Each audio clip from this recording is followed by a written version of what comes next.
Hello दोस्तों, infinity by Sandeep sir YouTube channel पर आपका स्वागत है। आज हम एनडीए में प्रीवियस ईयर में आए हुए क्वेश्चन डिस्कस करेंगे। ध्यान से सुनना, बहुत इंपॉर्टेंट क्वेश्चन है। इसी टाइप के मोस्टली कई बार पूछे गए हैं, लास्ट ईयर में आए हुए हैं। तो पहला क्वेश्चन हमारे पास क्या है, sine square 5 degree plus sine square 10 degree plus sine square 15 degree up to sine square 19 degree की वैल्यू क्या होगी। ठीक है, तो सबसे पहले आपने ये देखना है कि इसमें नंबर ऑफ टर्म कितनी है। ठीक है, तो आपको पता है sine square 5 plus sine square 10 plus sine square 15 up to sine square 85 plus sine square 90 degree. ध्यान दो भाई, 5 डिग्री 10 डिग्री 15 डिग्री 20 डिग्री 5 का गैप है। 90 से पहले 85 आएगा, 85 से पहले 80 आएगा। पर ध्यान दो, लास्ट वाला साइन 90 तो क्या होगा 1 का स्क्वायर 1, इसकी वैल्यू तो +1 होगी लास्ट की। अब आपने ये देखना है टोटल नंबर ऑफ टर्म कितनी है। आप टर्म काउंट करोगे, 5 1 जा 5, फर्स्ट टर्म, सेकंड टर्म 10 पे, थर्ड टर्म 15 पे। तो 5 के टेबल में 85, 17 5 जा 85। तो टोटल नंबर ऑफ टर्म कितनी हो गई, टोटल टर्म हो गई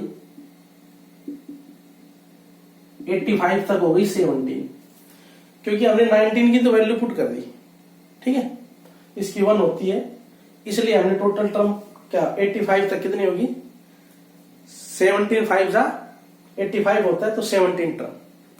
अब 17 टर्म है, ध्यान देना, साइन स्क्वायर 5 और साइन स्क्वायर 85 मिलके हमें क्या देगा 1।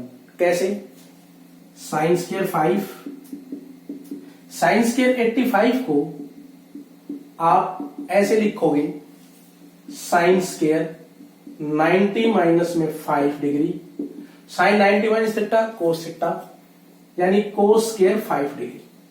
ठीक है, तो हमारे कहने का मीनिंग है साइन स्क्वायर 85 किसके इक्वल होगा, कोस स्क्वायर 5 डिग्री। तो साइन स्क्वायर 5 और साइन स्क्वायर 85 क्या बन गया, कोस स्क्वायर 5। वो sine square theta plus cos square theta equal to क्या होता है 1।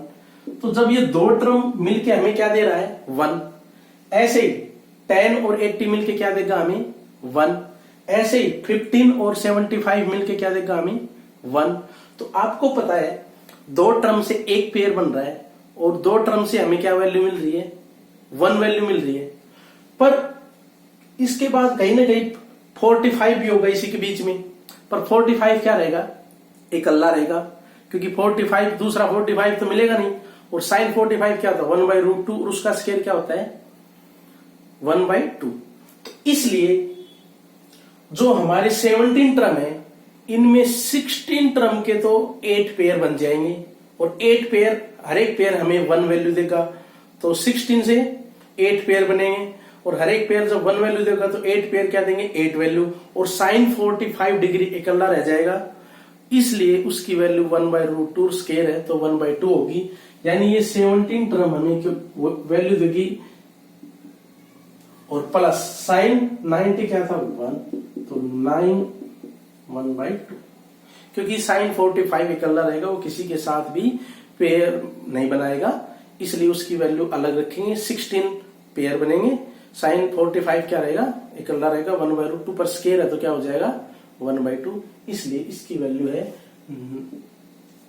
9.5 या 9 1/2। ठीक है, सेकंड क्वेश्चन देखो।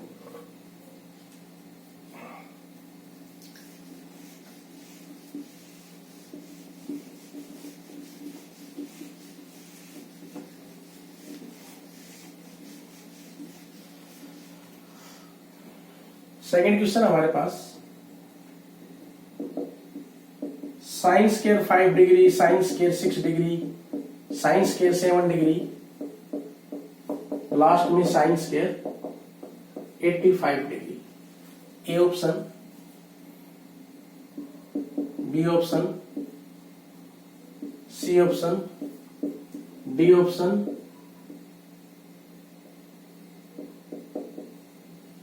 ठीक है। आपने ध्यान देना है टोटल टर्म। देखो अभी पहले वाले क्वेश्चन में बताया था साइन 5 और 85, क्योंकि ये क्या बन जाएगा, कोस स्क्वायर 5 बन जाएगा ना। 90 माइनस में 5 85 होता है, sine 90 minus theta cos theta. ऐसे ही 6 और 84 क्या देंगे 1। ऐसे 7 और 83 क्या देगा 1। ऐसे ही 8 और, ठीक है, 8 और 82 क्या देगा 1, ठीक है। पर हमारे पास इसमें भी यदि टोटल टर्म हम काउंट करते हैं तो टोटल टर्म देखो कैसे काउंट की जाती है। दो तरीके हैं, या तो ये 85 है और ये इसमें कंटिन्यूस है 5 6 7 8, तो स्टार्ट टर्म 1 से शुरू होती है। तो 80 शुरू की कितनी टर्म नहीं है 1 2 3 4, तो 85 में से 4 सब्ट्रैक्ट कर दो क्या हो जाएगी 81। या फॉर्मूला हमारे पास क्या होता है, कंटिन्यूस में हो तो टर्म लास्ट टर्म माइनस में फर्स्ट टर्म प्लस में 1, टोटल नंबर ऑफ टर्म क्या होता है। ऐसे भी कर सकते हो काउंट, जब लगातार हो तो लास्ट टर्म प्लस में फर्स्ट टर्म को ए से डिनोट कर लो -1, ठीक है। तो कितना हो जाएगा 85 प्लस 5 लास्ट टर्म माइनस में फर्स्ट टर्म प्लस 1, ये होता है, ठीक है। तो 85 माइनस में 5 plus 1, last term minus first term plus 1 होता है। तो ये क्या हो जाएगा हमारे पास 81। या आप डायरेक्ट भी कर सकते थे, ये लगातार चल रही है तो 1 2 3 4 नहीं था, तो 85 माइनस में 4 81 टर्म है। और पता है 2 टर्म मिलकर क्या बनाती है एक पेयर, और एक पेयर हमें क्या देता है 1, तो इसके पेयर कितने बनेंगे 40, और एक छूट जाएगा क्योंकि टोटल क्या है इसमें टर्म 81 है, तो 80 टर्म से कितना पेयर बनेंगे 40, और 40 पेयर कितनी वैल्यू देंगे 40, क्योंकि हर एक पेयर 1 वैल्यू देता है। जैसे 5 85 1 देगा, पर हमारा इकल्ला क्या रहेगा इसमें भी साइन 45 रहेगा, और वो क्या होता है 1/√2, उसका स्क्वायर करेंगे तो 1/2, तो इसलिए इसकी वैल्यू 40.5, या ऐसे लिख दो 40 सही 1/2, इसका ऑप्शन हो जाएगा फर्स्ट। थर्ड क्वेश्चन,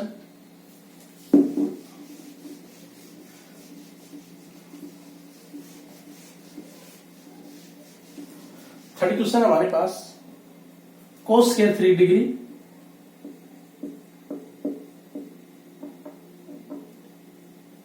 कोस square 3 degree, cos square 6 degree, ऐसे चलता जाए cos square 9 degree up to cos square 90 degree, ठीक है भाई। ऑप्शन है 14.5, बी ऑप्शन 15.5, सी ऑप्शन 16.5 और डी है 18। तो ध्यान दो भाई, कोस स्क्वायर 3 डिग्री, फिर कोस स्क्वायर 6 डिग्री, फिर कोस स्क्वायर 9 डिग्री, ऐसे लास्ट में क्या आएगा कोस स्क्वायर 87 डिग्री, और कोस स्क्वायर क्या है 90 डिग्री। अब ध्यान दो कोस स्क्वायर 90 तो क्या हो गया 0, 0 का स्क्वायर तो 0। अब ये टर्म तो हो गई नेग्लेक्ट। अब हमारे पास टर्म 3 से लेके 87, तो आप 3 की टेबल 87 तक ऐसा क्या करो, 87 को किससे डिवाइड कर दिया 3 से, कितनी टर्म है 29, ठीक है 29 टर्म है। अब कोस स्क्वायर 3 डिग्री, कोस स्क्वायर 87 क्या होगा, कोस स्क्वायर 90 माइनस में 3, तो साइन स्क्वायर 3 नहीं बन जाएगा, तो कोस के एंगल सेम हो गया, cos square theta plus sine square theta, तो cos square 3 plus cos square 87, ये साइन स्क्वायर 3 बन जाएगा ना। तो दो पेयर मिलके क्या देते, सॉरी दो टर्म मिलके क्या बनाता है एक पेयर क्या देता है वैल्यू 1। तो हमारे पास टोटल टर्म कितनी है 29, इसमें दो टर्म मिलके हमें वैल्यू क्या देती है 1, तो 29 में 2 यानी 28 टर्म से दो टर्म मिलके एक देती है यानी 14 तो वैल्यू होगी पूरी। अब हमारे पास एक टर्म बची, वो किसी के साथ पेयर नहीं बनाएगा, वो होगा हमारा कोस स्क्वायर 45 डिग्री। और कोस 45 डिग्री क्या होता है 1/2, उसका स्क्वायर क्या होगा 1/2, यानी वो इकल्ला रह जाएगा। तो इकल्ले वैल्यू क्या देगा 1/2, तो 29वीं टर्म वही है। 28 टर्म तो हमारी क्या बन जाए, 28 टर्म से क्या बनेंगे 14 पेयर, और हर एक पेयर 1 देता है तो 14.5, तो इसका ये ऑप्शन हो जाएगा। ठीक है, जैसे कोस स्क्वायर 6 किसके साथ, कोस स्क्वायर 84, क्योंकि कोस स्क्वायर 84 क्या बनेगा साइन स्क्वायर 6, तो एंगल सेम हो गया, sign square 6 plus cos square 6 1, क्योंकि 90 माइनस लिखेंगे तो चेंज होगा फंक्शन। ठीक है, क्लियर, आगे चलते हैं।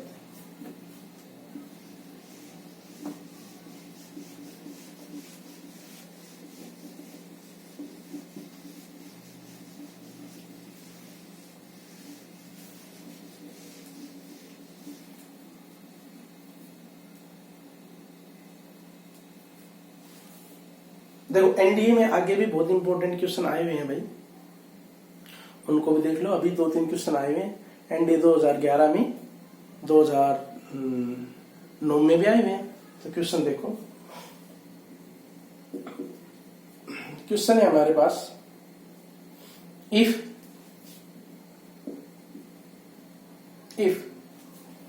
x equal to sine theta plus cos theta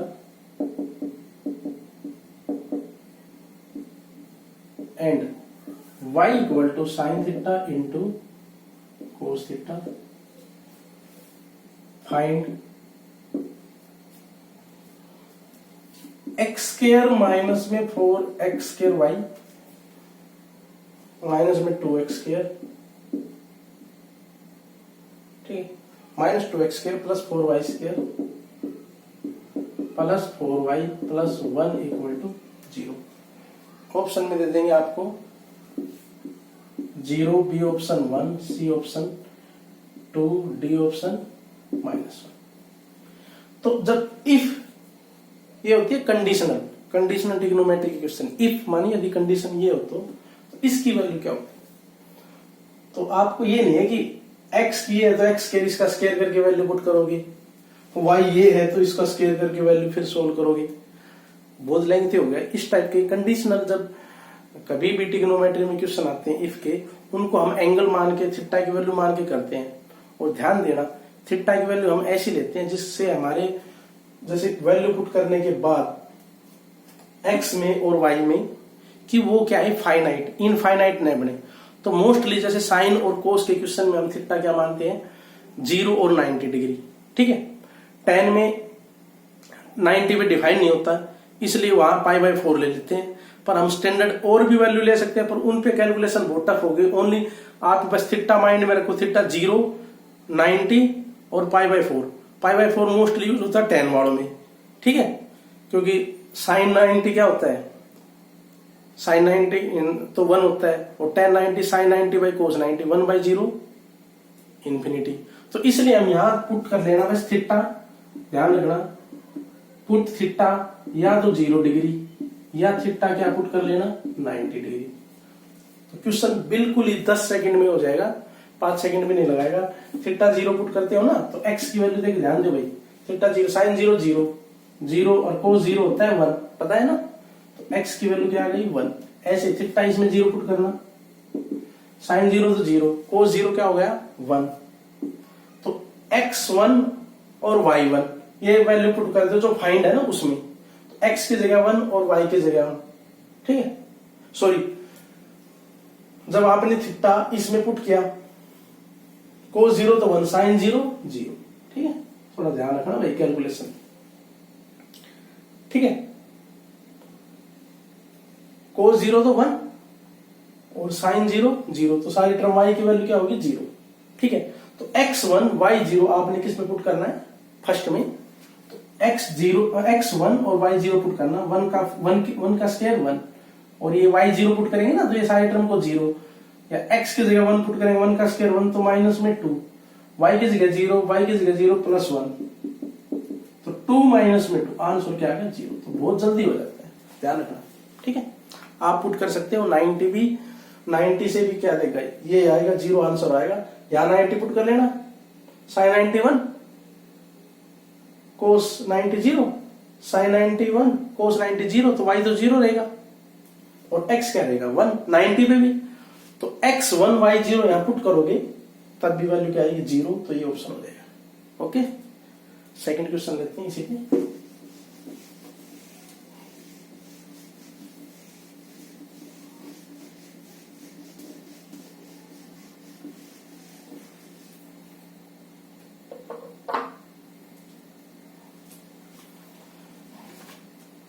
question हमारे पास एनडीए में आया हुआ है 2009 में। क्वेश्चन है if P equal to 2 sine theta upon 1 plus cos theta plus sine theta and Q है हमारे पास cos theta upon 1 plus sine theta. P दे रखा है आपके पास और Q दे रखा है, ठीक है। तो ऑप्शन है P Q equal to 1, B option P by Q equal to 1, C option Q minus में P इक्वल टू 1 और डी ऑप्शन दे दिया हमारे पास Q plus P equal to 1, Q plus P equal to 1। ध्यान दो, ठीक है। इफ वही है क्वेश्चन, इफ माने कंडीशनल का दे दिया। कंडीशन ट्रिग्नोमेट्री में हम क्या पुट करते हैं, थीटा 90 या 0, ठीक है। P की वैल्यू दे दी 2 साइन थीटा, 1 प्लस में कोस थीटा अपॉन में साइन थीटा, ठीक है भाई। और Q की वैल्यू क्या दे दी, कोस थीटा अपॉन में 1 प्लस साइन थीटा। तो इन चारों में से कौन सी कंडीशन सेटिस्फाई करेगी, ठीक है। तो ध्यान रखो अब। तो अब देखो थीटा, आप इसमें थीटा क्या पुट कर लो, 90 पुट कर दो। थीटा एक बार 90 पुट करना, पीर क्यू में put theta equal to 90 degree, ठीक है। इनमें चेक कर करके रखोगे पीर क्या होगी, गुणा करोगे, ऐसे नहीं करना भाई, बहुत कैलकुलेशन लंबी और फिर टाइम खराब हो जाएगा, क्वेश्चन ही नहीं होगा। आपने क्या करना है, थीटा 90 इसमें भी पुट करो, P में भी और Q में भी 90 पुट करना थीटा। तो P हमारे पास क्या होगा, साइन 90 तो 1, तो 2 इंटू 1, कोस 90 0, साइन 91 1 प्लस 1 2, तो P की वैल्यू 2/2, P तो हो गया 1, ठीक है। ऐसे ही Q थीटा 0 पुट करना, कोस 90 0, साइन 91 1 प्लस 1 2। देखो P हमारे पास क्या है 1, Q क्या है 0, पुट करके देखो कौन सी इक्वेशन को सेटिस्फाई करवा रहा है। तो P तो क्या है 1, Q 0। देखो इस फर्स्ट में पुट करेंगे, P की जगह 1, क्या की जगह 0, ये तो 0 बन जाएगा, 0 तो 1 के इक्वल नहीं होता, ये भी नहीं होगा। P की जगह क्या 1 और Q की जगह 0, 1/0 इंफिनिटी, पर राइट में 1 है तो ये भी नहीं है। P की जगह 1 और Q की जगह 0, तो 0 माइनस 1, माइनस 1 1 के इक्वल नहीं होता, ये भी नहीं है। अब P की जगह 1 और Q की जगह 0, तो 0 प्लस 1 इक्वल टू 1, तो अपना ऑप्शन हो जाएगा डी। बहुत ही इजी है, थोड़ा सा ध्यान देना है। बिल्कुल इसमें कोस और साइन में क्वेश्चन आते हैं तो थीटा 90 या 0 पुट करके आप फाइंड आउट कर सकते हो, 0 से भी हो जाएगा। और 10 में होता है तब हम थीटा π/4 ही लेके करते हैं, क्योंकि 10 90 डिफाइन नहीं होता। साइन 90 बाई कोस 90, साइन 90 क्या होता है 1 और कोस 90 1/0 इंफिनिटी, हमें फाइनाइट वैल्यू मिलनी चाहिए, ठीक है। तो आज के लिए हमारा यही कंसेप्ट था और इस पे आते भी है क्वेश्चन, और कल हम करवाएंगे पीरियडिक फंक्शन, बहुत ही इंपॉर्टेंट है, एग्जाम में आते हैं, और जर्नल वैल्यू और प्रिंसिपल वैल्यू, ठीक है, फाइंड आउट करना। बहुत ही इंपॉर्टेंट क्वेश्चन है, वेरी वेरी इंपॉर्टेंट कल का। तो आज आपको अच्छा टॉपिक कॉन्सेप्ट जो भी क्वेश्चन है तो कहने की जरूरत नहीं है। Please like share and subscribe my channel, और कोई भी डाउट हो तो you can be contact me on my WhatsApp number 8684989676। Bye bye, कल मिलते हैं नई वीडियो।